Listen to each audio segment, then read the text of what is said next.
hidupnya, barokah rizkinya, barokah umurnya, dan mudah-mudahan akhir hayat kita tergolong orang yang husnul khatimah.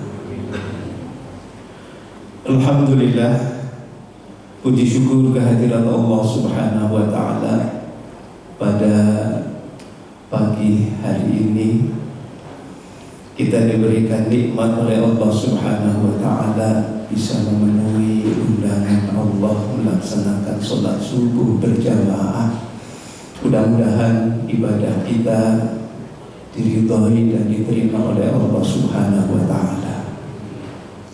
Salawat dan salam semoga Allah sanjungkan kehaibaan junjungan kita baginda Rasul Nabi Agung Nabi Muhammad sallallahu alaihi wasallam serta ahlul baitnya, dzurriyyahnya, para sahabatnya, para aulia Allah, dan mudah-mudahan kelak di yaumil mahsyar nama kita dipanggil oleh baginda Nabi untuk mendapatkan syafaat dari Rasulullah sallallahu alaihi wasallam. Alhamdulillah, pagi hari ini kita memanfaatkan waktu ba'da sholat subuh untuk mengkaji, memahami ayat-ayat Al-Quran dan hadis-hadis Nabi untuk meningkatkan keimanan kita kepada Allah Subhanahu wa Ta'ala, sehingga iman kita dari hari ke hari, dari pekan ke pekan semakin meningkat dan semakin berkualitas dalam ibadah. Mudah-mudahan kajian pagi hari ini insyaallah membawa manfaat bagi kita. Amin ya rabbal alamin. Tema kajian pagi hari ini adalah meraih qalbun salim melalui zikir dan doa. Ini kajian dalam pemahaman surat Al-Baqarah ayat 186. Bismillahirrahmanirrahim. Ketika Allah Subhanahu wa Ta'ala menyebutkan dalam Al-Quran kepada baginda Rasulullah sallallahu alaihi wasallam kalimat yang paling utama dalam agama adalah kalimat tauhid. Makanya Allah menyebutkan fa'lam annahu la ilaha illallah. Fa'lam, maka ketahuilah,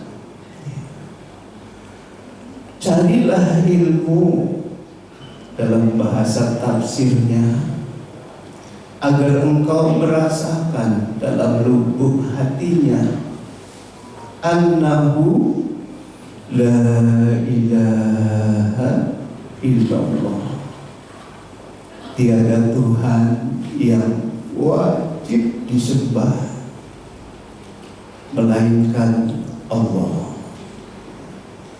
Itulah kalimat yang mendasari setiap hati orang yang beriman agar memiliki ketenangan, kedamaian dalam kalbunya.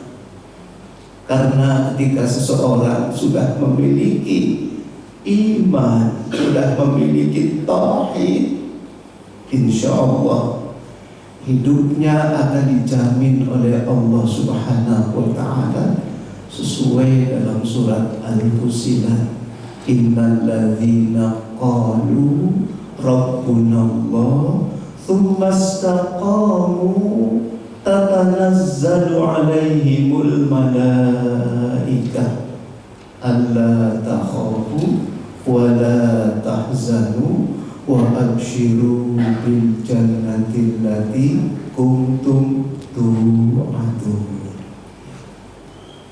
Orang-orang yang mengatakan dalam lubuk hatinya, Tuhanku adalah Allah,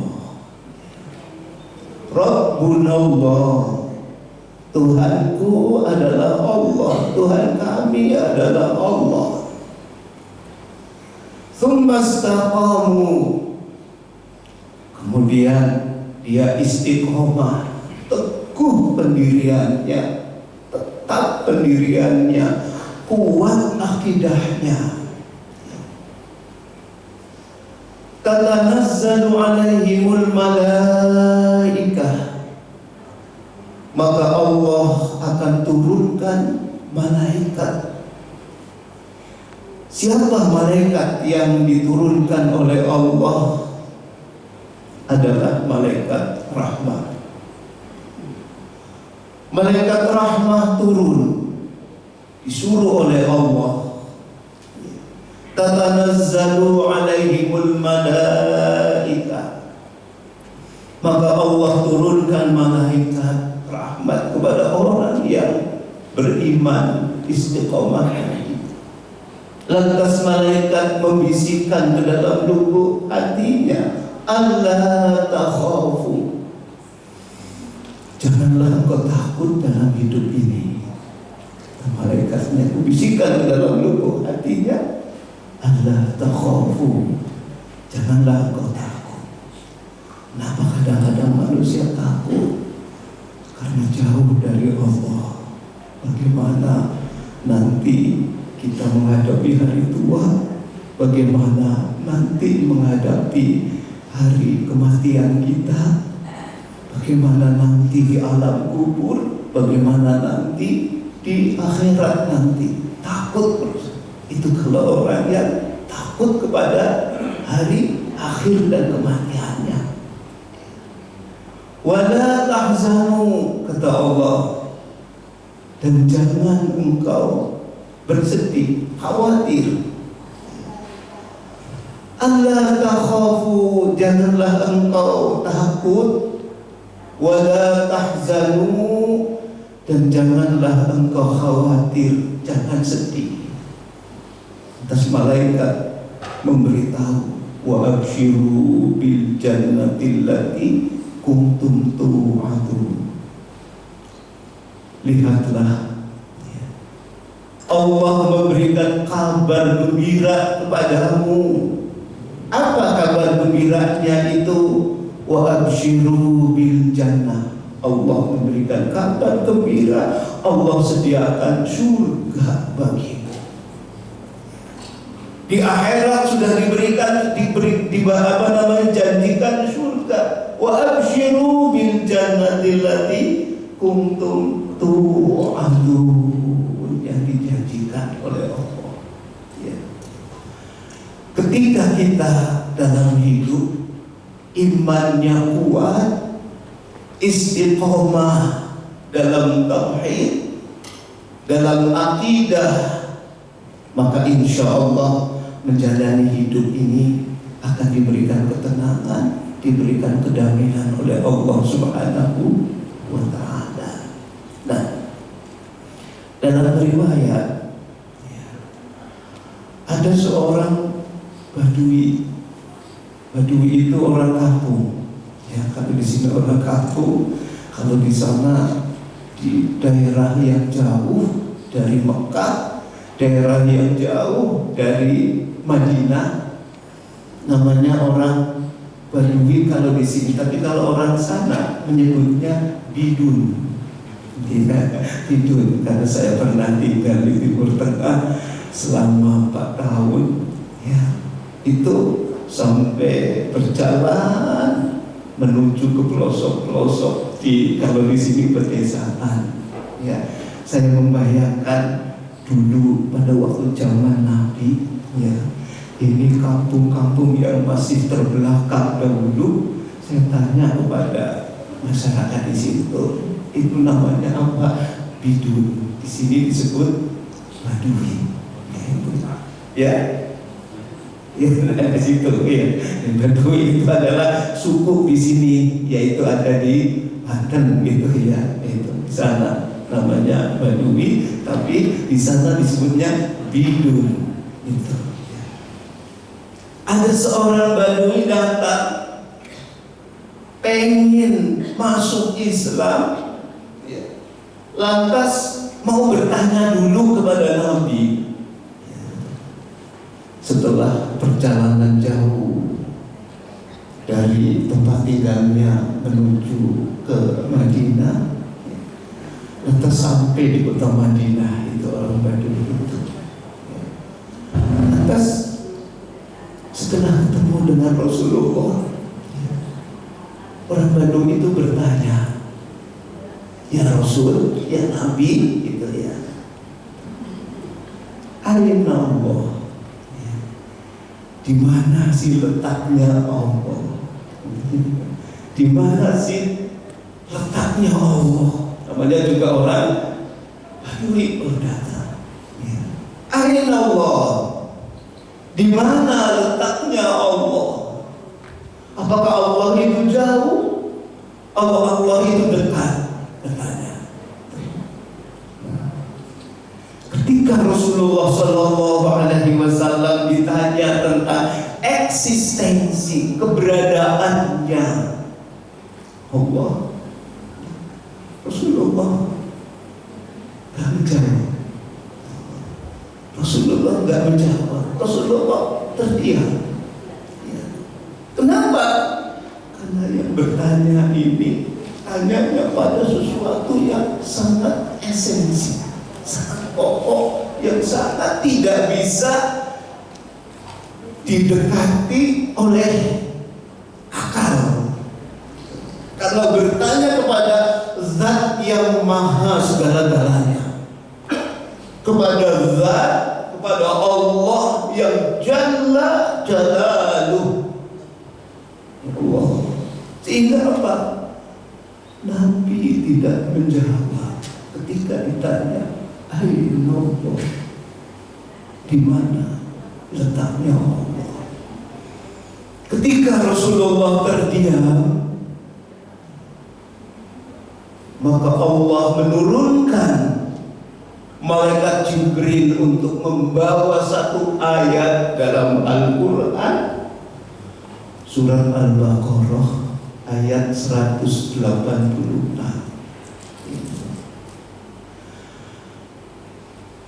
Wa idza sa'alaka ibadi anni fa inni qarib ujibu da'watad da'i idza da'ani falyastajibu li wal yu'minu bi la'allahum yarshudun. Inilah ayat yang dibawa oleh malaikat Jibril untuk menjawab pertanyaan seseorang yang bertanya tentang Aina Rabb, Aina Allah. Allah Subhanahu wa ta'ala menyuruh malaikat Jibril untuk menjawab pertanyaan, di mana Allah, di mana, jauh apa dekat.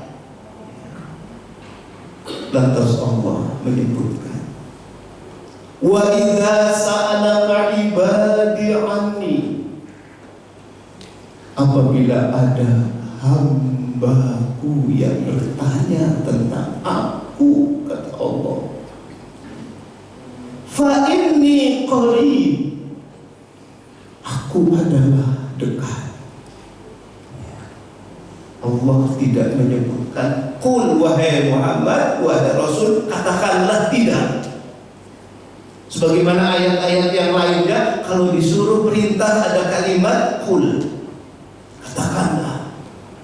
Tapi dalam ayat ini tidak ada perintah qul. Tetapi apa? Langsung dijawab oleh Allah, fa inni qarib, maka aku adalah dekat. Inni ay bima'na zatullah, fa inni qarib, aku adalah dekat.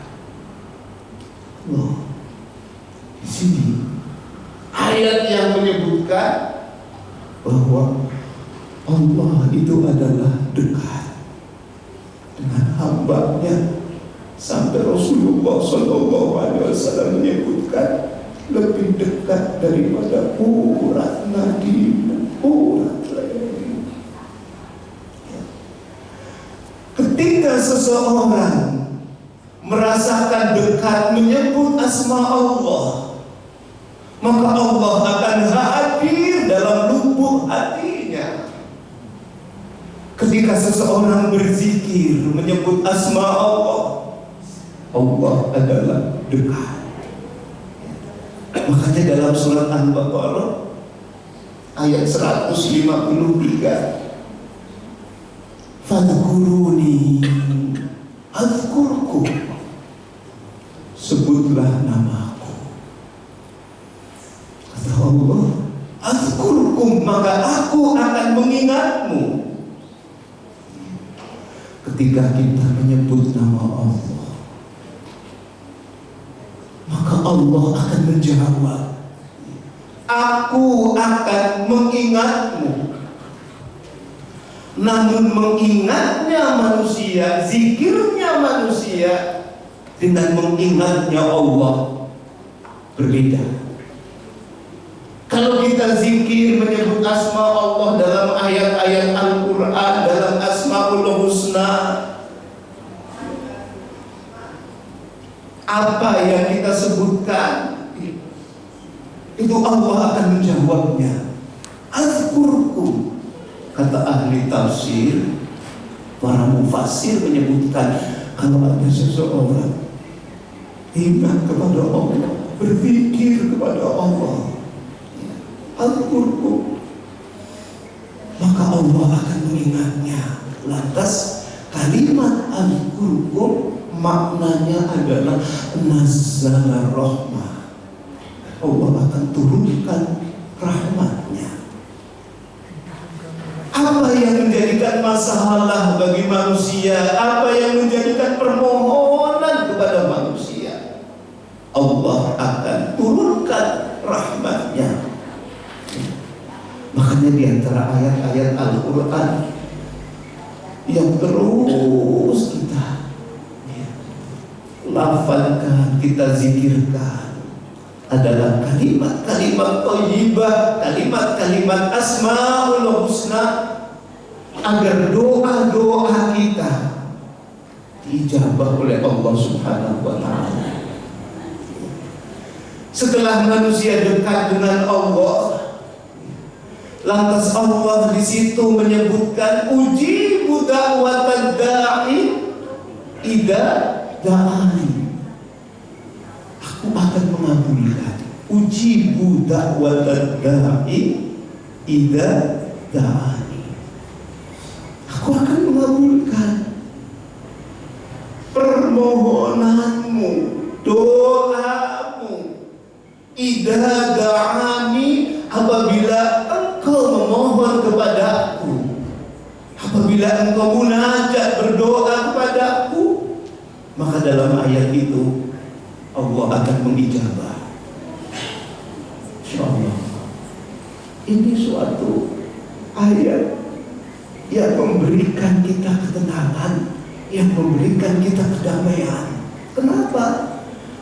Karena kita ketika berzikir kepada Allah, ketika menyebut asma Allah, Allah menjawab zikir kita. Setelah Allah menjawab zikir kita, lantas Allah menjanjikan akan mengabulkan segala doa-doa kita. Cuma kadang-kadang seseorang itu dekat kepada Allah kalau sudah butuh sekali, kalau sudah banyak sekali masalah, kalau sudah terpepet, kalau lagi banyak masalah, kita rasanya galau, kita rasanya gak tenang hati kita. Akan kemana kita harus memohonnya? Akan kemana aku harus mencari solusinya? Kadang-kadang seseorang dekat kepada Allah karena sudah mulai kena musibah. Tapi kalau lagi enak, uang ada, ya, fasilitas hidup ada, sehat terus, ya, itu apalagi doa, zikir saja jarang, sholat saja nggak sempat zikir. Bahkan yang lainnya mengucapkan Allahumma antas salam, habis sholat Allahumma lantas jalan. Allah. Kenapa manusia kadang-kadang mengalami seperti ini? Karena merasa semuanya fasilitasnya sudah ada, serba ada semuanya, sehingga apa? Tidak merasa butuh kepada pertolongan, tidak merasa hajat kepada sesuatu. Tapi bayangkan ketika seseorang kena musibah, ketika seseorang kena kesusahan, ya, dia sampai-sampai datang kepada ustadznya, Ustaz, ya, bagaimana caranya sholat tahajud, caranya doa, ya, agar bisa diberikan pertolongan oleh Allah Subhanahu wa Ta'ala.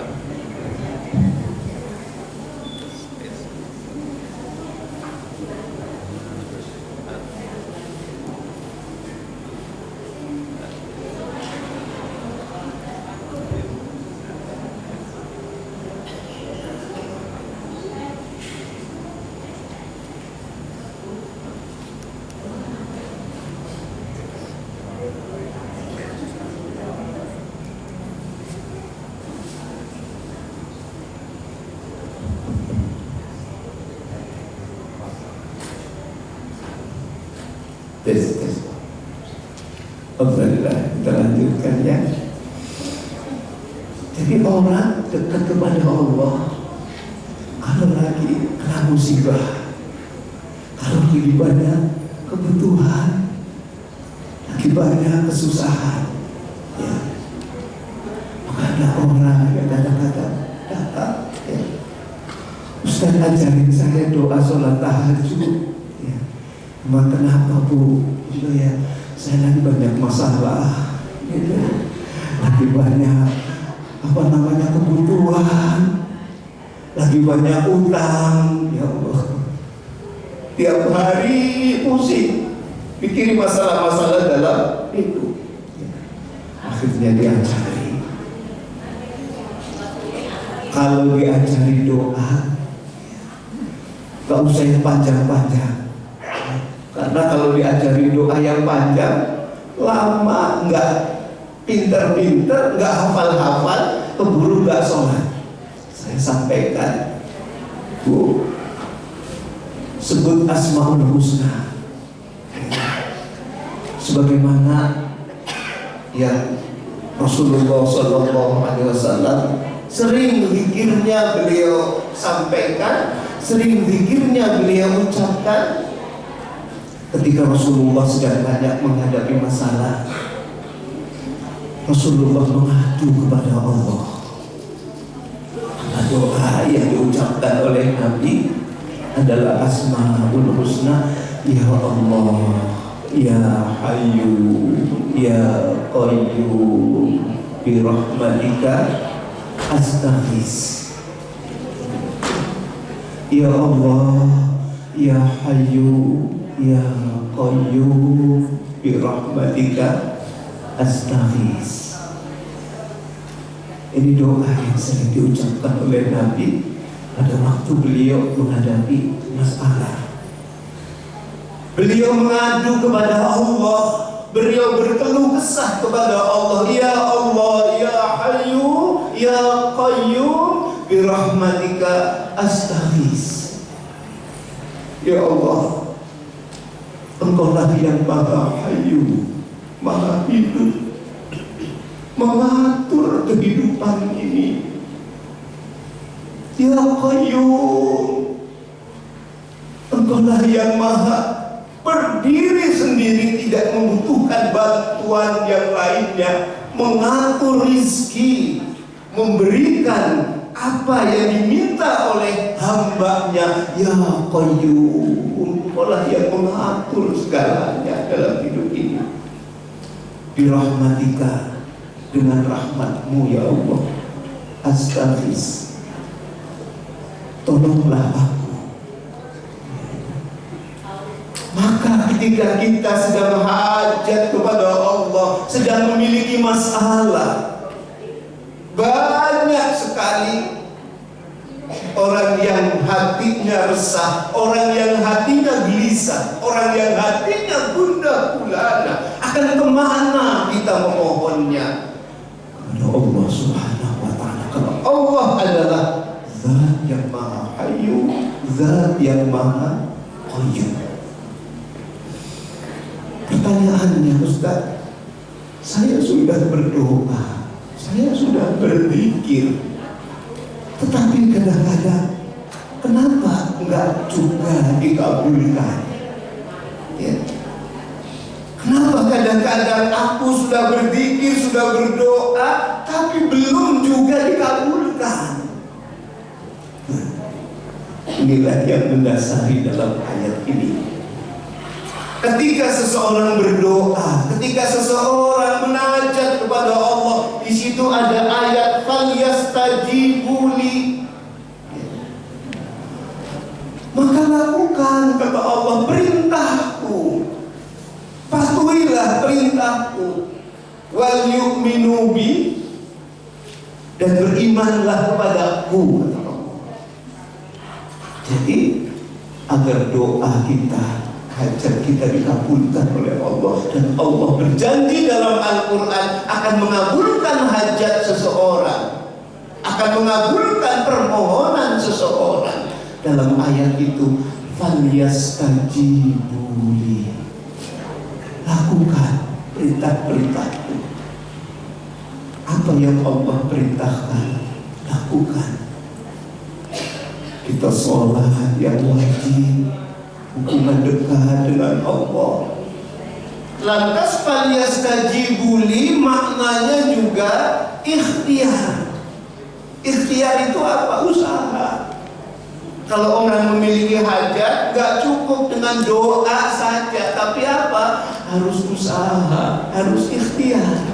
Sudah ikhtiar, sudah usaha, juga belum dikabulkan, maka Allah sedang sayang kepadanya, sedang menguji imannya, sedang menguji kesabarannya. Karena ada seorang nabi yang diuji oleh Allah begitu berat. Padahal nabi ini adalah nabi yang soleh, nabi yang baik, banyak sedekahnya, banyak menolong orang lain. Siapa nabi yang diuji oleh Allah Subhanahu wa ta'ala sekian lama? Nabi Ayub alaihissalam. Beliau awalnya adalah orang yang kaya, hartanya banyak, sedekahnya banyak, ibadahnya kuat. Nabi Ayub alaihissalam, ya, tapi diuji oleh Allah karena setan dengki kepada Nabi Ayub. Setan akan menggoda Nabi Ayub. Lantas dalam tafsir disebutkan, ya Allah, itu hamba-Mu Nabi Ayub, dia bisa banyak berderma, dia banyak bisa bersedekah, dia banyak menolong orang lain karena kaya. Coba aja kalau miskin. Akhirnya Nabi Ayub dari kaya raya jatuh miskin. Dari miskin Nabi Ayub diuji oleh Allah lagi, jatuh sakit. Berapa lama sakitnya Nabi Ayub? Dalam riwayat sampai 18 tahun Nabi Ayub sakit. Sudah Nabi Ayub sakit, anak-anaknya meninggal semuanya, kecelakaan.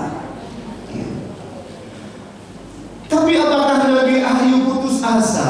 Nabi Ayub jauh dengan Allah? Tidak. Semakin diuji, semakin dicoba, Nabi Ayub semakin dekat kepada Allah Subhanahu wa ta'ala. Imannya semakin berkualitas. Kayak kita ya. Imannya yazidu wa yanqus, kadang naik, kadang turun. Tapi kalau imannya para nabi yazidu wa la yanqus, imannya para nabi itu semakin meningkat, tidak turun.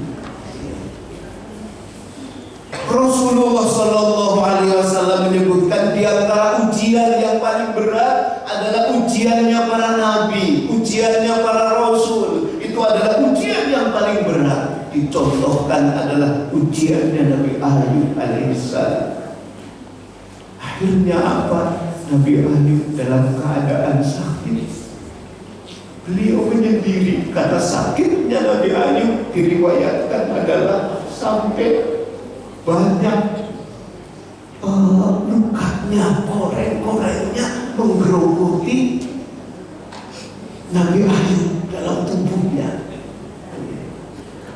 Sampai Nabi Ayub tinggalnya bukan di rumahnya sendiri, tapi tinggalnya di gua, di tempat peristirahatan Nabi Ayub. Kenapa Nabi Ayub tidak tinggal di rumah, diusir oleh penduduknya, oleh tetangganya, karena katanya bau? Karena Nabi Ayub pergi dari rumahnya, berada di dalam gua. Ya.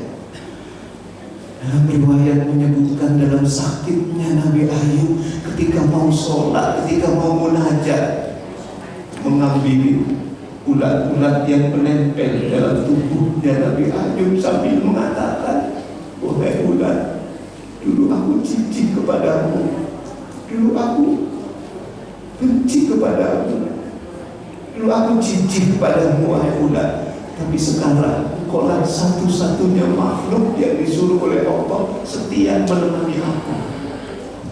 Sampai ulat diajak bicara.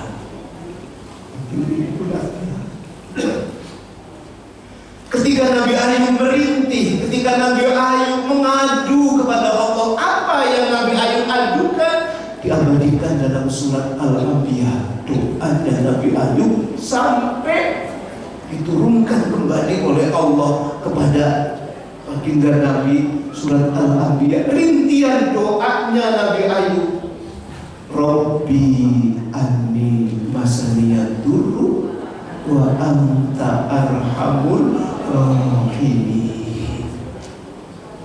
Ya Allah, ya Tuhanku, anni masaniyad durru, aku menderita ya Allah, aku sedih, aku sengsara, sakit yang gak sembuh-sembuh.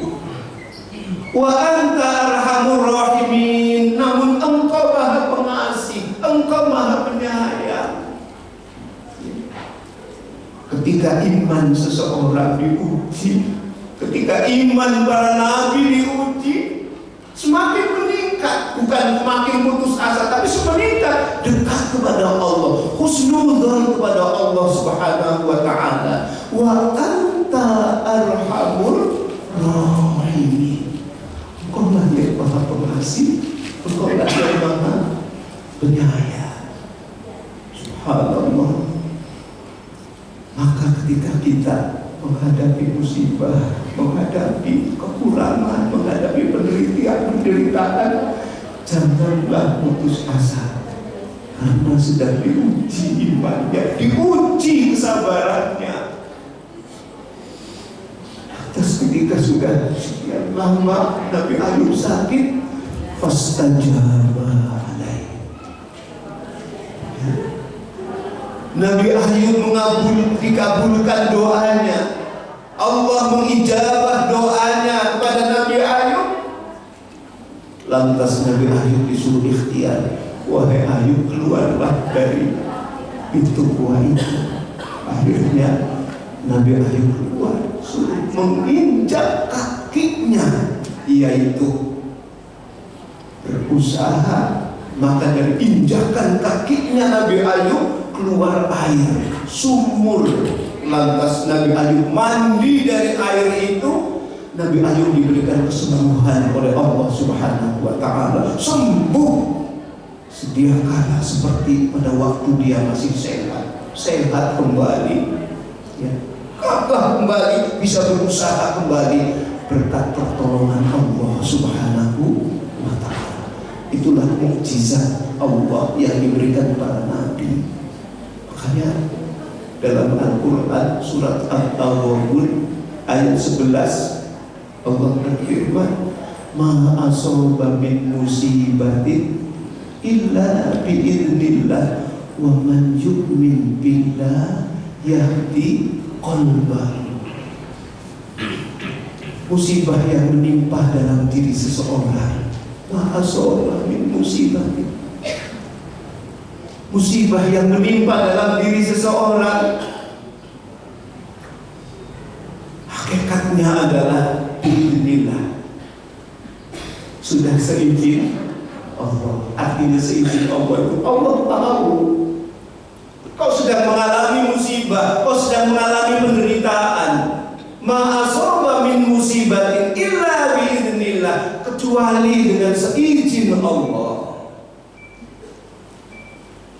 Lantas dalam ayat itu, ma asaba min musibatin illa bi'idznillah wa man yu'min billah, barang siapa yang beriman kepada Allah, yakin kepada Allah, teguh pendiriannya, imannya kuat, diberikan musibah, semakin beriman kepada Allah, semakin meningkat ibadahnya, semakin husnudzon kepada Allah, yahdi qalbahu, maka Allah berikan petunjuk ke dalam lubuk hatinya. Artinya apa? Allah berikan petunjuk, Allah berikan pertolongan. Inilah orang-orang yang ketika mendapatkan musibah, ketika mendapatkan kesulitan, lantas terus dia beriman kepada Allah, husnudzon kepada Allah, berikhtiar, beriman kepada Allah, akan dikabulkan segala doa-doanya. InsyaAllah. Beberapa bulan yang lalu saya diberikan kesempatan berkunjung ke sumurnya Nabi Ayub, berbarengan dengan berziarah ke makamnya Imam Bukhari di Samarkand, Uzbekistan. Di sini di Uzbekistan ada sumur peninggalannya Nabi Ayub. Sampai sekarang masih ada. Saya masuk di situ, namanya sumurnya Nabi Ayub, Bir Ayub, ya, itu masih ada, ya, situ di Uzbekistan. Di mana tempatnya? Di kota Samarkand. Dari Uzbek menuju ke Bukhara ada makamnya Imam Bukhari. Kemudian jalan lagi ke Samarkand, di situ ada makamnya Syekh Bahauddin An-Naqsabandi, dan juga ada peninggalan sumurnya Nabi Ayub. Teringat dulu Nabi Ayub diuji oleh Allah, lantas kesabarannya, keimanannya, sampai-sampai Nabi Ayub mendapatkan mukjizat dari Allah, diberikan kesembuhan melalui sumur itu. Kalau di Mekah namanya sumur Zam-Zam. Kalau di Uzbekistan, di situ ada sumurnya Nabi Ayub. Ya. Kalau tidak salah, di situ namanya adalah Binul Ayub, sumurnya Nabi Ayub, yang orang Uzbek menyebutnya Chesnya Ayub. Chesnya Ayub itu adalah sumurnya Nabi Ayub. Saya berwudu, saya minum, subhanallah, terbayang dulu bagaimana Nabi Ayub dulu mendapatkan ujian cobaan yang berat, tapi Nabi Ayub selalu beriman kepada Allah, husnudzon kepada Allah Subhanahu wa Ta'ala. Inilah yang menyebutkan dalam surat Al-Quran, falyastajibu li wal yu'minu bi. Ketika engkau mendapatkan kesulitan, ketika engkau mendapatkan masalah dalam hidupnya, jangan putus asa. Karena Allah yang akan memberikan pertolongannya, Allah yang akan melindunginya. Syaratnya apa? Falyastajibu, dilakukan perintah-perintah Allah, berikhtiar, berusaha. Setelah berikhtiar, berusaha, wal yu'minu bi, kemudian beriman, yakin kepada Allah. Maka disitulah para nabi bisa mendapatkan pertolongan Allah, karena keimanannya semakin meningkat, keimanannya semakin berkualitas, semakin diberikan ujian, semakin para nabi itu meningkat imannya. Mudah-mudahan kita diberikan kekuatan iman, diberikan kesabaran, agar kita semakin mendapatkan pertolongan Allah Subhanahu wa Ta'ala. Itulah kajian dari surat Al-Baqarah ayat 186. Wa idza sa'alaka ibadi anni fa inni qarib ujibu da'watad da'i idza da'ani falyastajibu li wal yu'minu bi la'allahum yarshudun. Mudah-mudahan ini yang saya sampaikan. Ada tanya jawab, sesi tanya jawab atau tidak? Nah, baik. Insya Allah karena sebentar lagi akan juga ada kajian oleh Ustaz Ahmad Hidayat, Adi Hidayat. Insya Allah mudah-mudahan kita diberikan sehat walafiat untuk mendapatkan siraman rohani dan petunjuk dan hidayah dari para guru-guru kita. Mari kita bacakan suratul Fatihah. Mudah-mudahan kedua orang tua kita yang berada di alam barzah, dan kita doakan saudara-saudara kita yang sedang mendapatkan musibah, mudah-mudahan diberikan kekuatan, diberikan pertolongan oleh Allah Subhanahu wa Ta'ala. Khususnya saudara-saudara kita yang ada di Palestina, khususnya saudara-saudara kita yang ada di Libanon, khususnya saudara-saudara kita yang ada di Yaman yang sedang menghadapi begitu ujian yang berat. Mudah-mudahan Allah menurunkan pertolongannya. Bi barakatil Al-Fatihah. A'udzu billahi minasyaitonir rajim. Bismillahirrahmanirrahim. Alhamdulillahi rabbil alamin. Ar-Rahmanir Rahim. Maliki yaumiddin. Iyyaka na'budu wa iyyaka nasta'in. Ihdinas siratal mustaqim. Siratal ladzina an'amta 'alaihim ghairil maghdubi 'alaihim waladdallin. Allahumma inna nas'aluka ya Allah bihaqqi sayyidina Muhammadin wa ala ali sayyidina Muhammadin. Allahumma inna nas'aluka ridhaka wal jannah wa na'udzu bika min sakhatika wa nar. Ya Allah, ya Rahman, ya Rahim, irhamna fa innaka arhamur rahimin. Ya Aziz, ya Ghaffar, faghfir lana fa innaka ghafurur rahim. Ya Razzaq, ya Karim, warzuqna fa innaka khairur raziqin. Allahumma a'inna ala dzikrika wa syukrika wa husni ibadatik. Rabbana taqabbal minna innaka antas samiul alim wa tub alaina innaka antat tawwabur rahim. Rabbana atina fid dunya hasanah wa fil akhirati hasanah wa qina adzabannar. Wa sallallahu ala sayyidina